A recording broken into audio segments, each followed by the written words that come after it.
sa maladie, il a été retiré. C'est vrai que le ministre des Affaires étrangères peut mener la diplomatie, mais lorsqu'on on arrive au sommet, mais cela peut impacter sur le dynamisme de la diplomatie. Ça, c'est de un. De deux, il y avait aussi l'instabilité. Nous vivons dans l'instabilité depuis 2006 avec les manifestations. Tout le règne d'Alpha Condé, nous avions aussi de l'instabilité interne. Or, la diplomatie est la vitrine, le miroir de la politique interne du pays. Ça ne veut pas dire qu'il n'y avait pas de dynamisme sous Alpha Condé. Il a dit que la Guinée était de retour. Ça a été le cas à un certain moment et sur certains sujets. Nous l'avons vu aussi, président en exercice de la conférence des chefs d'État de l'Union africaine en 2017. Tout cela était, à mon avis, des actes et des actions pour dynamiser la diplomatie. Sauf que, je pense qu'il faut noter ça, il faut candidater pour des initiatives continentales. Sékou Touré était présent souvent dans des comités de chefs d'État qui étaient chargés de résoudre des problèmes Sahara occidental et autres. Et on accueillait aussi les sommets et les conférences internationales.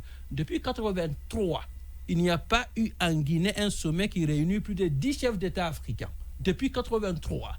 Et donc, vous voyez, même quand Alpha Condé était président d'exercice de l'Union africaine, à l'époque, parce que c'est en 2017 qu'on a changé les modalités d'organisation des sommets de l'Union africaine. Avant, c'était 2 sommets.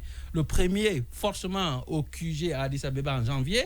Puis c'est un autre sommet à la mi-année qui était organisé dans un autre pays, souvent le pays dont le président assure la présidence. On s'attendait qu'Alpha Condé accueille un tel sommet. Ça n'a pas été le cas. On a eu des mini-sommets avec Paul Kagame, avec Idriss Déby Itno, oui. Mais pas en fait l'envergure. On voit aussi en 2017, la même année, la Guinée est attribuée d'abriter le siège du Centre africain de recherche minière. Ce centre serait une première en Afrique.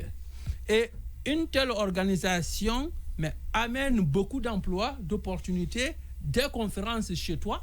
Jusqu'à présent, il n'a pas été opérationnalisé. Parce qu'il fallait que la Guinée mette à disposition un siège, un bureau temporairement pour le directeur exécutif. Les ambassadeurs, Mme Sidibé Fatoumata Kaba, qui avait initié ce dossier-là, s'est battu corps et âme. Et M. Touré, qui lui a succédé à Addis Abeba, ont tout fait. Ils ont amené des délégations ici. Mais je pense qu'il n'y a pas eu l'engagement qu'il fallait. Or, c'est à travers ça.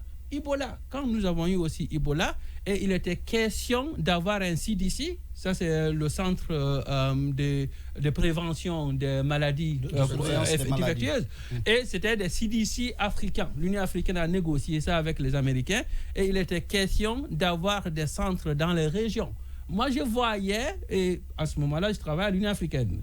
J'étais conseiller spécial du haut représentant de l'Union africaine pour le Mali et le Sahel en ce moment, et j'ai su, de ce dossier, j'ai pris des contacts, mais je pense que c'était à la Guinée d'être à l'affût des informations par rapport à... Parce qu'il n'y avait pas pays plus légitime en Afrique de l'Ouest d'accueillir ça. Imaginez que la Guinée proposait une candidature pour ça avec l'appui du Libéria et de la Sierra Leone. Peut-être dire on va établir ça à Gekedou, qui est frontalier du Libéria et de la Sierra Leone. C'est à travers ça, voyez-vous, ce que Alassane Ouattara a fait pour faire ramener le siège de la BAD de Tunis à Abidjan. C'est-à-dire, à cause de la guerre civile ivoirienne, la BAD a été délocalisée d'Abidjan à Tunis. La BAD emploie des centaines de personnes qui sont payées en devises, qui emploient des locaux, des bonnes, des chauffeurs, des gardiens, qui se carburent, qui doivent se loger, qui doivent se restaurer. Ça amène beaucoup de choses, ils tiennent beaucoup de conférences. Donc, les pays courent souvent pour accueillir de telles structures. Donc, répondre encore, ça a été un peu long peut-être, mais je pense que c'est le dynamisme au sommet pour être proactif dans l'identification des opportunités et dans la demande aussi de ces opportunités vers chez soi. En clair, est-ce que vous êtes en train de nous dire donc on a perdu ces opportunités la diplomatie, peut-être dans la même logique, est-ce que vous êtes en train de nous dire que la diplomatie guinéenne n'a pas été fondamentalement à la hauteur des défis du moment? certains défis. On ne peut pas dire, parce qu'il y a eu des défis aussi qui ont été relevés. Alpha Condé, son rôle, je pense qui a été hautement salué dans le dénouement de la crise en Gambie. Il faut reconnaître ça.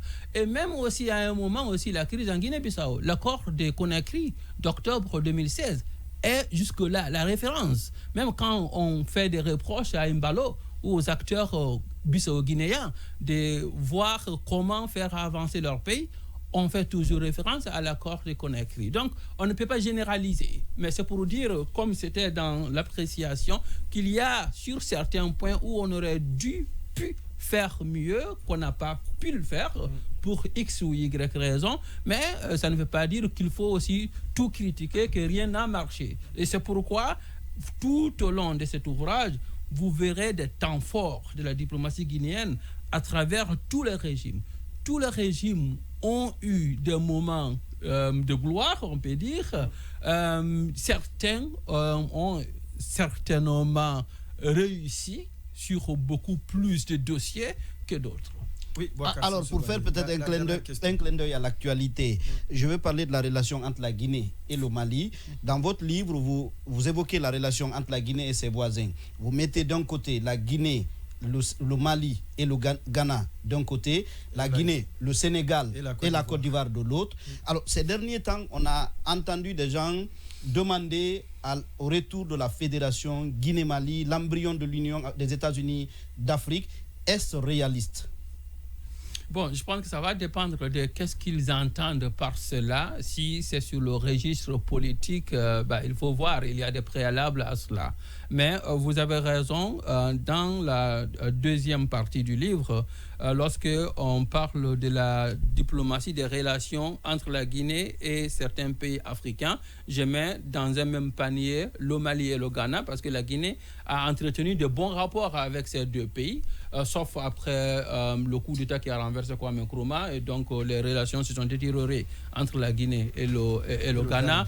Mais généralement, c'était de bons rapports, au point que lorsqu'il y a eu la rupture entre la Guinée et la France en novembre 1965, selon les dispositions de la Convention de Vienne sur les relations diplomatiques, la France s'est fait représenter pour ses intérêts en Guinée par l'Italie, parce que la France devait évacuer son personnel diplomatique, et la Guinée a choisi le Mali pour sauvegarder ses intérêts en France. Donc, pour dire qu'il faut revivre la fédération, c'est-à-dire Confédération Guinée-Mali, parce que c'était d'abord Confédération Ghana-Guinée, et la Mali s'est joint à ces deux autres pays, ça va dépendre.